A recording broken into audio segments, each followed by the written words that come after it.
नमस्कार दोस्तों, स्वागत है आप सभी का आपके अपने इस YouTube चैनल बाय MD धीवर पर। सो दोस्तों, आज का जो हमारा क्लास होने वाला है वो क्लास नंबर 31वां होने वाला है। और आज की क्लास का जो हमारा विषय रहने वाला है वो हिंदी भाषा रहने वाला है। और आज की क्लास का जो हमारा टॉपिक रहने वाला है वो अनेक शब्दों का एक शब्द पढ़ेंगे, जिसमें आप लोगों का ना आज हम लोग MCQ सीरीज़ करेंगे। ठीक है, तो सबसे पहले आप लोगों का ना जो क्लास क्रमांक 30वां था ना, उसमें आप लोगों का ना अनेक शब्दों के एक शब्द का थ्योरी क्लास लिया था। उसके बाद बोला था कि 31वां क्लास में आप लोगों का MCQ क्वेश्चन कराऊंगा बोल करके। ये जो थ्योरी क्लास है ना वो आपने 30वां क्लास में ले चुका हूँ, तो नहीं देखे होंगे ना, तो इन तमाम चीज़ को सबसे पहले आप लोग देख लीजिए। आप लोगों को समझाऊँ कि कैसे कैसे आप लोगों को इन तमाम चीज़ों को पढ़ना है, इसके बारे में आप लोगों को विस्तार पूर्वक बता दिया हूँ। ठीक है, तो सबसे पहले नहीं देखेंगे तो क्लास क्रमांक 30वां को देख लीजिए।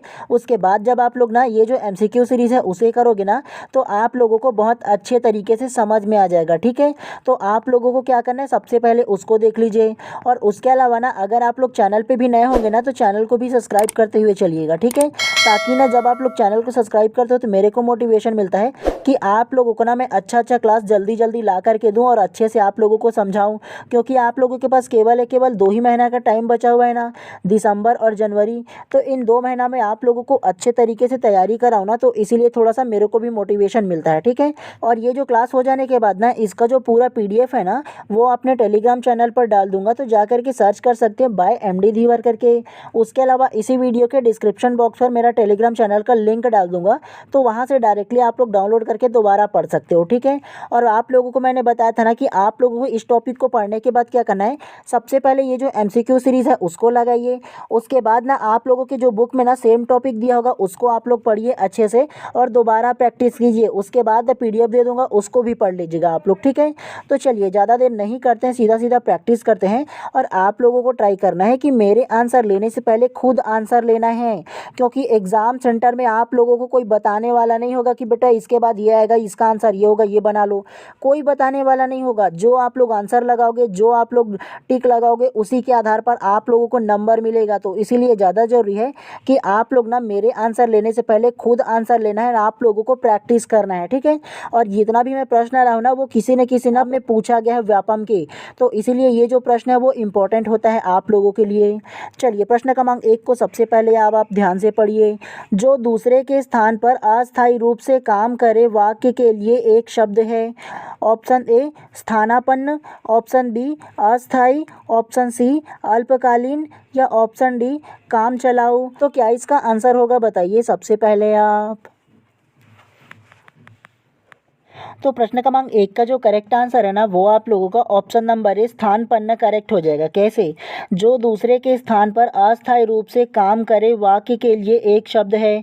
तो दूसरे के ये स्थान पर जब काम करता है ना तो उसे स्थानापन्न कहते हैं। ये चीज़ आप लोगों को नोट करके रखना है इसके बारे में। ठीक है, मतलब दूसरे की गैर हाजिरी में उसके स्थान पर जब काम करते हैं ना तो उसे स्थानापन्न कहते हैं एक शब्द में। उसके अलावा अस्थायी किसे कहेंगे? तो अस्थायी जो अधिक दिन या अधिक समय के लिए ना अब्सेंट रहता है ना तो उसे क्या बोलेंगे? तो उसे अस्थायी बोलेंगे, जो एक स्थान पर ना रह सके। उसके अलावा ऑप्शन नंबर सी अल्पकालीन किसे कहेंगे? तो अल्पकालीन उसे कहेंगे जो कुछ ही दिनों से हो या कुछ ही दिनों के लिए रहे, तो उसे अल्पकालीन कहेंगे। उसके अलावा ऑप्शन नंबर डी काम चलाऊ किसे कहेंगे? काम चलाऊ जिससे काम निकल जाए केवल, उसे काम चलाऊ कहेंगे। ठीक है, तो इस प्रकार से प्रश्न क्रमांक 1 का जो करेक्ट आंसर है ऑप्शन नंबर ए जो है करेक्ट हो जाएगा। चलिए नेक्स्ट प्रश्न को पढ़ते हुए चलते हैं इसी प्रकार से, तो ध्यानपूर्वक आप लोग पढ़िएगा। चलिए प्रश्न क्रमांक 2 को ध्यान से पढ़िए। बिना पलके गिराए वाक्य के लिए एक शब्द है। ऑप्शन ए निरीक्षण, ऑप्शन बी अहर्निश, ऑप्शन सी अनिर्निमेष, या ऑप्शन डी निर्विकार। तो क्या इसका आंसर होगा, बताइए सबसे पहले आप। तो प्रश्न क्रमांक 2 का जो करेक्ट आंसर है ना वो आप लोगों का ऑप्शन नंबर सी निर्निमेष करेक्ट हो जाएगा। कैसे? बिना पलके गिराए वाक्य के लिए एक शब्द है। तो बिना पलके गिराए ना जो वाक्य है ना उसके लिए एक शब्द होगा, वो निर्निमेष करेक्ट हो जाएगा। इसे आप लोगों को नोट करके रखना है। ठीक है, उसके अलावा ऑप्शन नंबर ए निरीक्षण, तो निरीक्षण के लिए क्या होगा? तो निरीक्षण जो है ना वो कार्यक्रम की गतिविधियों को जांचने वाला को क्या बोलेंगे? उसे निरीक्षण बोलेंगे। उसके अलावा अहर्निश किसे बोलेंगे? तो अहार्निश, हर एक पल या हर एक समय को क्या बोलेंगे, अहार्निश बोलेंगे। उसके अलावा ऑप्शन नंबर डी, निर्विकार किसे बोलेंगे, जिसमें कोई विकार ना हो उसे क्या बोलेंगे, एक शब्द में निर्विकार बोलेंगे। चलिए नेक्स्ट प्रश्न को पढ़ते हुए चलते हैं इसी प्रकार से। चलिए प्रश्न क्रमांक 3 को ध्यान से पढ़िए। जिसकी आशा न की गई हो वाक्य के लिए एक शब्द है। ऑप्शन ए आयास, ऑप्शन बी अनायास, ऑप्शन सी प्रत्याशित या ऑप्शन डी अप्रत्याशित। तो क्या इसका आंसर होगा बताइए सबसे पहले आप। और आप लोगों से ना इसी प्रकार के प्रश्न पूछा जाएगा आप लोगों से, ठीक है। आप लोगों को ना एक शब्द नहीं दिया जाएगा, आप लोगों को पूरा वाक्य दिया जाएगा, उसके बाद पूछा जाएगा इसका ना एक वाक्य क्या होगा ये बताइए। इस प्रकार से प्रश्न पूछा जाएगा। तो बताइए सबसे पहले आप क्या इसका आंसर होगा। तो प्रश्न क्रमांक 3 का जो करेक्ट आंसर है ना वो आप लोगों का ऑप्शन नंबर डी अप्रत्याशित करेक्ट हो जाएगा। कैसे, जिसकी आशा ना की गई हो वाक्य के लिए एक शब्द है। तो जिसकी आशा ना की गई हो ना, इसके लिए एक शब्द जो होगा वो अप्रत्याशित करेक्ट हो जाएगा। तो ये चीज़ आप लोगों को याद रखना है। उसके अलावा ऑप्शन नंबर ए आयास किसे कहेंगे, ऐसे काम जिसे करते करते शरीर में ना शिथिलता आने लगे, मतलब थकावट आने लगे, उसे क्या बोलेंगे, आयास बोलेंगे। उसके अलावा ऑप्शन नंबर बी अनायास किसे बोलेंगे, बिना प्रयास किए सरलता से मिल जाए ना उसे अनायास कहेंगे। उसके अलावा ऑप्शन नंबर सी प्रत्याशित किसे बोलेंगे, जैसी आशा या प्रत्याशा की गई हो ना तो उसे क्या बोलेंगे, प्रत्याशित बोलेंगे। ये चीज़ आप लोगों को याद रखना है इन तमाम जो शब्द है उसके लिए। चलिए नेक्स्ट प्रश्न को पढ़ते हुए चलते हैं इसी प्रकार से। चलिए प्रश्न क्रमांक 4 को आप ध्यान से पढ़िए। जिस वस्तु के विषय में कुछ कहा जाता है उसे सूचित करने वाले शब्दों को कहते हैं। ऑप्शन ए विधेय, ऑप्शन बी प्रविशेषण, ऑप्शन सी उद्देश्य या ऑप्शन डी पद विन्यास। तो क्या इसका आंसर होगा बताइए सबसे पहले आप। तो प्रश्न क्रमांक 4 का जो करेक्ट आंसर है ना वो आप लोगों का ऑप्शन नंबर सी जो है करेक्ट हो जाएगा, उद्देश्य करेक्ट हो जाएगा। कैसे, जिस वस्तु के विषय में कुछ कहा जाता है उसे सूचित करने वाले शब्द को कहते हैं। तो जिस वस्तु के विषय में सूचित किया जाएगा उसे उद्देश्य ही ना कहा जाएगा। जी हाँ, तो इस प्रकार से प्रश्न क्रमांक 4 का जो करेक्ट आंसर है ऑप्शन नंबर सी जो है करेक्ट हो जाएगा। चलिए नेक्स्ट प्रश्न को पढ़ते हुए चलते हैं इसी प्रकार से। चलिए प्रश्न क्रमांक 5 को ध्यान से पढ़िए। अपठित शब्द का अर्थ है। ऑप्शन ए जो कहा ना जा सके, ऑप्शन बी जो सुना ना गया हो, ऑप्शन सी जो किया ना जा सके या ऑप्शन डी जो पढ़ा हुआ ना हो। तो क्या इसका आंसर होगा बताइए। आप लोगों ने बहुत बार सॉल्व किया होगा 10वीं के एग्ज़ाम में, 12वीं के एग्ज़ाम में अलग अलग आता है ना, कंपटीशन एग्ज़ाम में भी। तो क्या इसका आंसर होगा बताइए, इजी है ये तो प्रश्न क्रमांक 5 का जो करेक्ट आंसर है वो आप लोगों का ऑप्शन नंबर डी करेक्ट हो जाएगा। जो पढ़ा हुआ ना हो करेक्ट हो जाएगा। तो जो पढ़ा हुआ ना हो उसे क्या बोलेंगे, अपठित बोलते हैं ना जी। हम लोगों के प्रश्न में आता है ना, अपठित गद्यांश को पढ़कर इसके आंसर दीजिए बोल करके। तो जो पढ़ा हुआ ना हो ऐसा ही अपठित गद्यांश मिलता है हम लोगों को। तो इस प्रकार से प्रश्न क्रमांक 5 का जो करेक्ट आंसर है ऑप्शन नंबर डी जो है करेक्ट हो जाएगा। चलिए नेक्स्ट प्रश्न को पढ़ते हुए चलते हैं। चलिए प्रश्न क्रमांक 6 को आप ध्यान से पढ़िए। जो किसी को दिखाई ना दे उसे क्या कहते हैं। ऑप्शन ए लापता, ऑप्शन बी अदृश्य, ऑप्शन सी अंधकार या ऑप्शन डी पलायन करता। तो क्या इसका आंसर होगा बताइए सबसे पहले आप। तो प्रश्न क्रमांक 6 का जो करेक्ट आंसर है ना वो आप लोगों का ऑप्शन नंबर बी करेक्ट हो जाएगा, अदृश्य करेक्ट हो जाएगा। कैसे, जो किसी को दिखाई ना दे उसे क्या कहते हैं, जो किसी को भी ना दिखाई दे उसे अदृश्य ही ना कहेंगे। जी हैं, तो इस प्रकार से प्रश्न क्रमांक 6 का जो करेक्ट आंसर क्या होगा, ऑप्शन नंबर बी जो है करेक्ट हो जाएगा। उसके अलावा ऑप्शन नंबर ए लापता किसे कहेंगे, जिसका कोई पता या ठिकाना ना हो उसे लापता कहेंगे। उसके अलावा अंधकार किसे कहेंगे, तो अंधकार जहाँ बिल्कुल भी प्रकाश ना हो उसे अंधकार कहते हैं। उसके अलावा पलायन करता किसे बोलेंगे, अन्यत्र चले जाना, मतलब कहीं दूर चले जाना, कहीं बाहर चले जाने को क्या बोलेंगे, पलायन करता बोलेंगे। ये तो इजी है आप सभी लोगों के लिए। चलिए नेक्स्ट प्रश्न को फटाफट अंदाज में पढ़ते हैं। प्रश्न क्रमांक 7 को आप पढ़िए। महावट शब्द का तात्पर्य है। ऑप्शन ए शीत ऋतु में होने वाली वर्षा, ऑप्शन बी ग्रीष्म ऋतु में होने वाली वर्षा, ऑप्शन सी वर्षा ऋतु में होने वाली वर्षा या ऑप्शन डी कभी भी होने वाली वर्षा। तो क्या इसका आंसर होगा बताइए सबसे पहले आप। तो प्रश्न क्रमांक 7 का जो करेक्ट आंसर है ना वो आप लोगों का ऑप्शन नंबर ए जो है करेक्ट हो जाएगा। महावट शब्द का तात्पर्य है, तो महावट शब्द का जो तात्पर्य है वो शीत ऋतु में होने वाली वर्षा को महावत कहते हैं। ये चीज़ आप लोगों को नोट करके रखना है, ठीक है। पूछा जाता है क्योंकि ये बाकियों से डिफरेंट है, अलग है, इसलिए, ठीक है। तो नोट करके रख लीजिएगा आप लोग ऐसे प्रश्न को। चलिए प्रश्न क्रमांक 8 को ध्यान से पढ़िए। यायावर के लिए दिए गए 4 विकल्पों में से एक सही वाक्यांश चुनिए।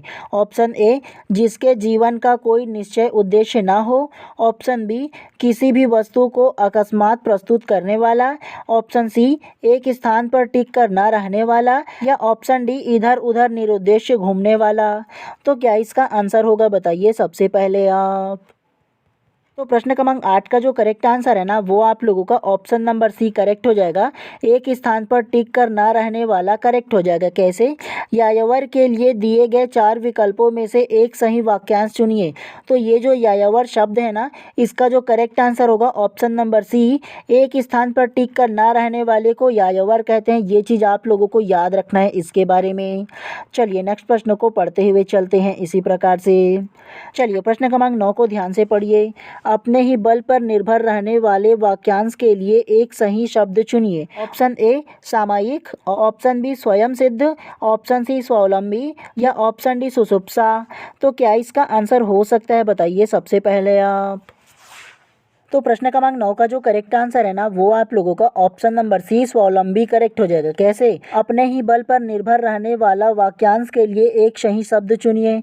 तो अपने बल पर निर्भर रहने वाले को क्या बोलते हैं? स्वावलंबी ही ना बोलते हैं? जी हैं। उसके अलावा ऑप्शन नंबर ए, सामयिक किसे बोलेंगे? तो समय के अनुसार होने वाला जो होगा ना उसे सामयिक बोलेंगे। इसके अलावा ऑप्शन नंबर बी, स्वयं सिद्ध किसे बोलेंगे? जो किसी कर्ता या प्रमाण के बिना स्वयं ही ना प्रमाणित होना तो उसे स्वयं सिद्ध बोलेंगे। अपने आप ही वो सिद्ध कर ले, प्रमाण कर ले उसे। तो इस प्रकार से प्रश्न क्रमांक 9 का जो करेक्ट आंसर है ऑप्शन नंबर सी जो है करेक्ट हो जाएगा। चलिए नेक्स्ट प्रश्न को पढ़ते हुए चलते हैं इसी प्रकार से। चलिए प्रश्न क्रमांक 10 को ध्यान से पढ़िए। पिंगाशी शब्द का क्या अर्थ है? ऑप्शन ए, नील का पौधा। ऑप्शन बी, लक्ष्मी का एक नाम। ऑप्शन सी, एक प्रसिद्ध धर्म दर्शन। ऑप्शन डी, दरी बुनने के करघे की लकड़ी।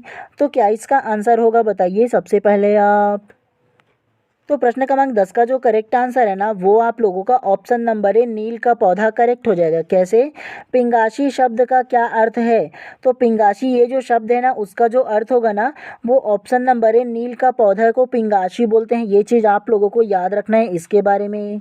चलिए नेक्स्ट प्रश्न को पढ़ते हुए चलते हैं। चलिए प्रश्न क्रमांक 11 को ध्यान से पढ़िए। नरभक्षी मनुष्य अथवा नर मांस खाने वाला वाक्यांश के लिए किस एक शब्द का प्रयोग किया जाता है? ऑप्शन ए, पिंगिमा। ऑप्शन बी, पिपासित। ऑप्शन सी, पिच्छिल। या ऑप्शन डी, पिशिताशान। तो क्या इसका आंसर होगा बताइए सबसे पहले आप। और ये शब्द हम लोगों ने ना थ्योरी क्लास में भी पढ़ा था, आप लोगों को याद होगा अगर देखे होंगे तो क्या इसका आंसर होगा बताइए सबसे पहले आप। तो प्रश्न क्रमांक 11 का जो करेक्ट आंसर है ना वो आप लोगों का ऑप्शन नंबर डी, पिशिताशान करेक्ट हो जाएगा। कैसे? नरभक्षी मनुष्य अथवा नर मांस खाने वाला वाक्यांश के लिए किस एक शब्द का प्रयोग किया जाता है? तो जो लोग नरभक्षी होंगे या नर मांस खाते हैं उसे पिशिताशान कहते हैं। ये चीज़ आप लोगों को याद रखना है इसके बारे में। उसके अलावा आप लोगों को बता दूं ऑप्शन नंबर ए, पिंगिमा किसे कहते हैं? तो पिंगिमा एक ऐसे भूरापन मतलब ब्राउन कलर जो होगा ना जिसमें लाली भी हो उसे पिंगिमा कहते हैं। ये चीज़ आप लोगों को याद रखना है। इसके अलावा ऑप्शन नंबर बी, पिपासित किसे कहेंगे? जिसे प्यास लगी हो उसे पिपासित कहेंगे। उसके अलावा ऑप्शन नंबर सी, पिच्छिल किसे कहेंगे? जहां फिसलन हो उसे पिच्छिल कहेंगे। ये चीज़ आप लोगों को याद रखना है इन तमाम शब्दों को। चलिए नेक्स्ट प्रश्न को अब इसी प्रकार से पढ़ते हुए चलते हैं। ये प्रश्न क्रमांक 12 को अब ध्यान से पढ़िए। गुण दोषों की परख करने वाले के लिए एक शब्द है। ऑप्शन ए, छिद्रवेशी। ऑप्शन बी, स्पष्ट वक्ता। ऑप्शन सी, समालोचक। या ऑप्शन डी, विदूषक। तो क्या इसका आंसर होगा बताइए सबसे पहले आप। तो प्रश्न क्रमांक 12 का जो करेक्ट आंसर है ना वो आप लोगों का ऑप्शन नंबर सी, समालोचक करेक्ट हो जाएगा। कैसे? गुण दोषों की परख करने वाले के लिए एक शब्द है। तो जो गुण दोषों का परख करता है ना उसे समालोचक ही ना कहते हैं। जी हाँ, ये चीज़ आप लोगों को पता होगा इसके बारे में। उसके अलावा ऑप्शन नंबर ए, छिद्रवेशी किसे कहेंगे? छोटे छोटे दोष को देखने वाले को क्या बोलेंगे? छिद्रवेशी कहेंगे। ये आप लोगों को याद रखना है। उसके अलावा स्पष्ट वक्ता किसे कहेंगे? बिना भय या संकोच के ना बात करने वाले को स्पष्ट वक्ता कहेंगे। उसके अलावा ऑप्शन नंबर डी विदूषक किसे कहेंगे?